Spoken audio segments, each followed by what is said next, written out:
Assalamualaikum warahmatullahi wabarakatuh dan selamat pagi, salam sejahtera buat kita semua. Ya, terima kasih kepada kalian semua karena telah kembali menyaksikan video pembelajaran dari saya.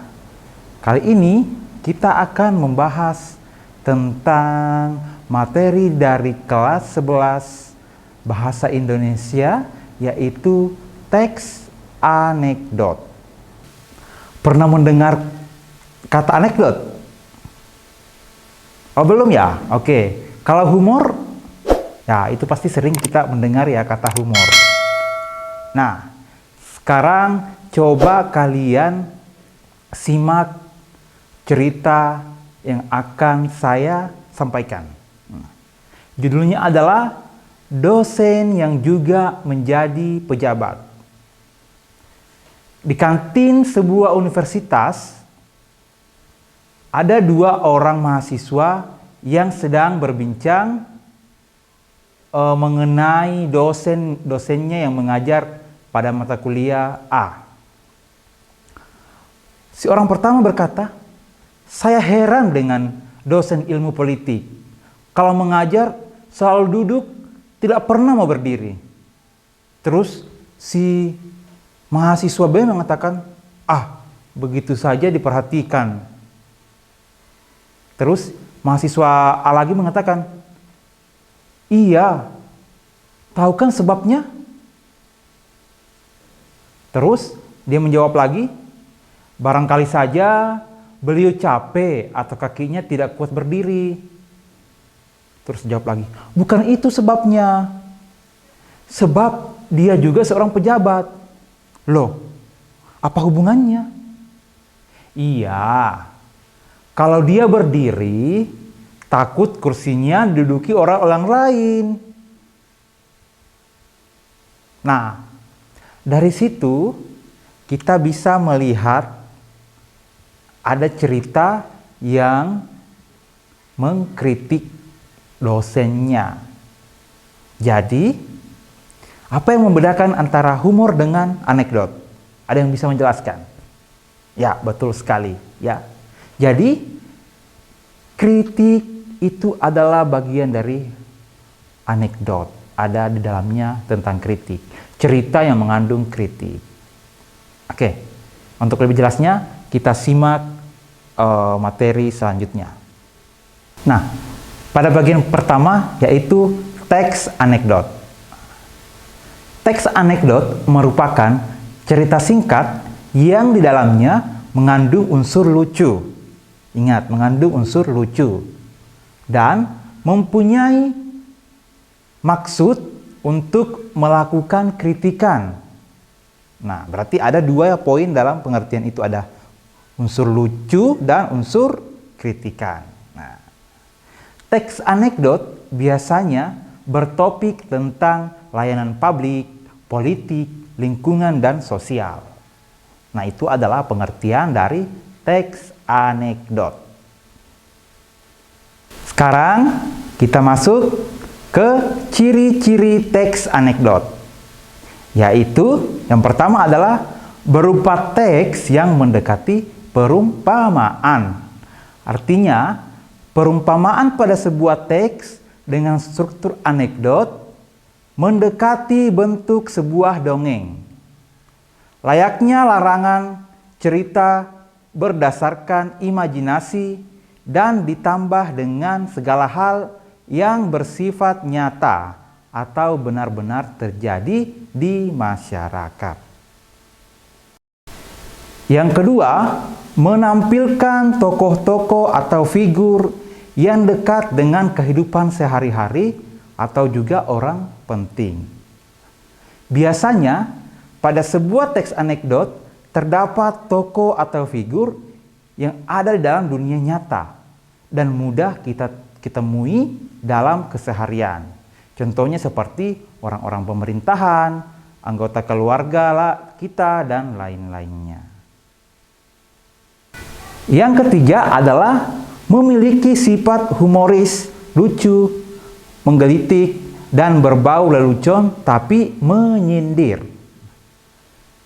Seperti seperti yang sudah kita sebutkan sebelumnya, teks yang berupa anekdot memang dibuat untuk memberi kritik dengan cara yang berbeda.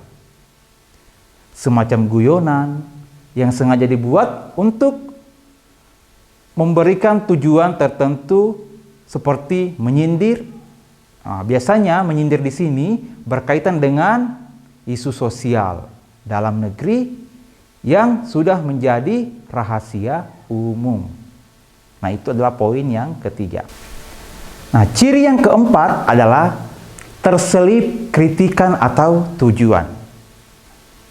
Mungkin ini juga dapat menjadi salah satu tujuan dari dibuatnya teks anekdot, di mana pembuatnya akan menyelipkan kritik dengan cara yang lebih lucu dan mampu diterima oleh masyarakat. Sekarang kita masuk ke poin yang ketiga, ke materi yang ketiga adalah struktur teks anekdot. Yang pertama adalah abstraksi.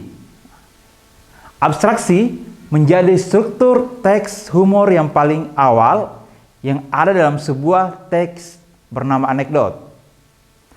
Abstraksi ditaruh di bagian awal dengan fungsi untuk mengembangkan atau menggambarkan mengenai teks tersebut secara umum agar pembaca dapat membayangkan. Nah, itu adalah struktur yang pertama, yaitu abstraksi. Kemudian, struktur yang kedua adalah orientasi. Orientasi merupakan awal kejadian pada cerita atau juga bagian yang menjelaskan latar belakang mengapa peristiwa utama dalam cerita dapat terjadi. Itu adalah struktur yang kedua, yaitu orientasi. Kemudian, struktur yang ketiga adalah krisis, yaitu mengenai pokok masalah utama dengan warna unik juga tidak biasa, atau bahkan terjadi pada penulisnya sendiri. Yang keempat adalah reaksi, yaitu reaksi hubungan besar dengan struktur krisis. Jadi masih berhubungan dengan krisis tersebut tadi pada struktur yang ketiga. Yaitu reaksi adalah bagian yang melengkapi berupa penyelesaian masalah menggunakan cara-cara yang juga unik dan berbeda. Jadi reaksi di sini adalah melengkapi bagian dari yang ketiga tadi, krisis, yang berupa penyelesaian masalah. Dan yang terakhir, yang kelima adalah koda. Nah, koda pada umumnya pasti kalian sudah pernah mendengar ya, bahwa koda adalah bagian dari penutup. Struktur teks anekdot yang terakhir ialah koda, yaitu bagian yang menutup cerita dalam teks tersebut. Ya, namanya juga koda, berarti dia adalah penutup. Nah, itu adalah 5 struktur teks anekdot yang telah kita pelajari bersama.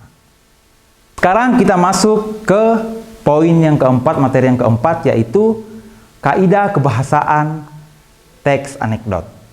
Yang pertama adalah memakai pertanyaan dengan keterampilan bahasa yang kreatif dan efektif atau retorik. Nah, yang mana itu yang merupakan kalimat pertanyaan retorik? Kalimat pertanyaan retorik itu adalah kalimat yang tidak membutuhkan jawaban. Contohnya adalah, apakah kamu tahu? Apakah kamu tidak punya hati?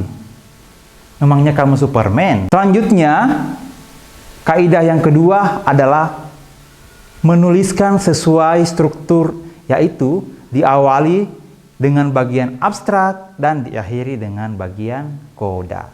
Jadi, kaidah kebahasaannya itu harus secara runtut mengenai struktur anekdot tersebut, ya.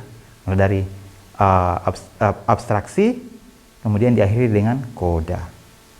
Kemudian yang ketiga adalah menyatakan peristiwa serta bagian dari peristiwa menggunakan konjungsi. Ya, menggunakan konjungsi. Jadi konjungsi adalah, masih ingat? Ya, konjungsi adalah kata hubung. Kaidah kebahasaan yang keempat yaitu memakai kata keterangan waktu lampau. Ya. Tahu kan yang mana itu kata keterangan waktu lampau? Nah, misalnya pada waktu dahulu atau pada zaman dahulu. Nah, begitu ya yang maksud dengan kata lampau. Yang kelima yaitu memakai kata predikat atau kata kerja. Yang mana itu contohnya kata kerja? Ya, misalkan membaca, berjalan, menulis ya. Menggunakan kata kerja aksi ya di situ di dalamnya. Yang keenam yaitu memakai kalimat yang berbau perintah. Nah, tahu kan? Sudah dijelaskan pada kelas sebelum-sebelumnya kalimat perintah. Tahu kan yang mana contohnya? Misalkan ambil sampah itu kan merupakan satu kalimat perintah. Yang ketujuh adalah dibuat secara berurut dan kronologis. Nah, di mana ciri-cirinya di situ? Nah, di sini kalau dibuat secara kronologis pasti menggunakan kata misalkan kemudian, lalu, setelah itu. Nah, itu yang disebut dengan kronologi secara berurut. Nah, sekarang kita masuk ke materi kelima yaitu cara membuat teks anekdot. Yang pertama adalah kita harus menentukan topik sebagai masalah yang akan disorot. Jadi kita harus mencari dulu topik apa atau siapa yang akan kita sorot di sini. Ya. Setelah itu kita tinggal menentukan peristiwa yang akan menjadi latar belakangnya.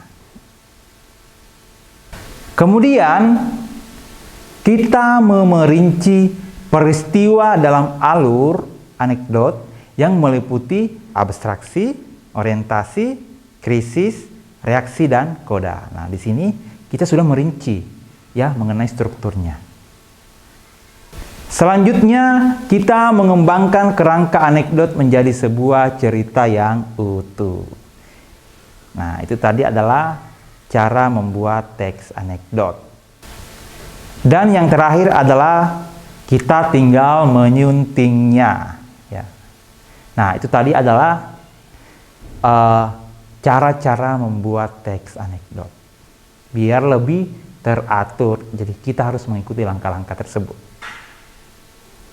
Demikianlah materi mengenai teks anekdot pada kali ini. Jika kita dapat memberikan sebuah manfaat mempelajari teks anekdot. Jadi manfaatnya yaitu kita bisa leluasa atau apa yang namanya ya, kita lebih gampang dan mudah mengkritik baik itu pemerintah atau siapapun yang ada di lingkungan kita, tapi harus dengan cara yang halus. Melalui teks anekdot inilah kita bisa meluangkan cerita kita yang berupa humor dan kritikan. Nah, demikianlah pembelajaran hari ini dan saya akhiri. Assalamualaikum warahmatullahi wabarakatuh dan selamat pagi.